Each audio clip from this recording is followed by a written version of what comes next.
But I want you to hearken back to the testimony from the first day of testimony, when you heard Mrs. Keller and Mary Rose Keller testify about what happened that morning. I want you to hearken back as to how Francis died. I want you to remember how they described his breathing as labored, how he couldn't breathe.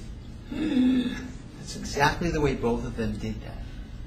How his throat slowly closed up, ladies and gentlemen. He was being strangled to death, slowly, over approximately 15 minutes. And all the while conscious, knowing what was going on, looking at his mother, looking at his sister, pleading for help, struggling to breathe, until he ultimately turned blue, had a seizure, and lost consciousness. 15 minutes, ladies and gentlemen, is a very, very, very long time to know you're going to die and to suffocate slowly as your throat closes up. I want you to think about that when you're awarding damages in this case. I want you to think about the pain. I want you to think about the suffering, the sheer terror of Francis Keller as his throat slowly closed up, as his mother tried to save him with an EpiPen in his leg, to no avail, and that he was conscious and aware of what was going on the entire time. And to enter your amount of damages for his pain and suffering on that sheet. There's a second part of damages. And that's, you've heard the term pecuniary. It's not just monetary contributions. It's the loss of the services to the Kellers of their son. It's the loss of his care for their life expectancies. As they get older, they're entitled to have their son take care of them. As they get older and sick, to be there for them. It's for his comfort, his care, his support, his advice, his guidance as he grows and they become older.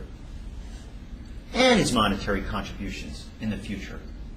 You're going to hear it's approximately 30 years, their life expectancy, from the time of his death.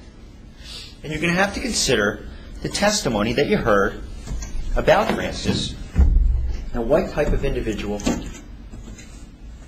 he was, and whether he would be there to take care of his parents as they grew older, and whether he would be there to take care of his mom and his dad and to give them advice, to give them guidance, to give them support. If they got sick, was he going to care for them? Francis, by every single person's testimony, was family-oriented, and he was there for his family. He was there for his mom and his dad and his sister. You heard the testimony about when his sister was sick in the hospital, and he went trick-or-treating, and he brought an extra bag for his sister. That's the type of kid he was. So she could have candy for Halloween as well. Francis Keller was an integral part of the Keller family, special to his parents, and was going to be there for his parents as long as they lived, ladies and gentlemen.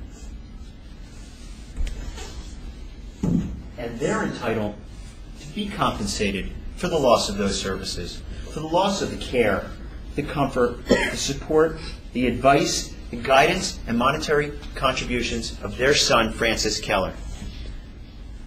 Ladies and gentlemen, you can't bring back Francis Keller. We understand that. But you have the power here to right a wrong and to make justice work. And we ask that's all you do when you render your verdict. Thank you. Okay. All right, folks. Tomorrow morning I may have a few more things I have to do in the morning, but get here around 9, all right? As soon as I can, I'll bring you up and we'll do it. It shouldn't be too late, all right? Keep an open mind. Don't discuss the case. Thank you.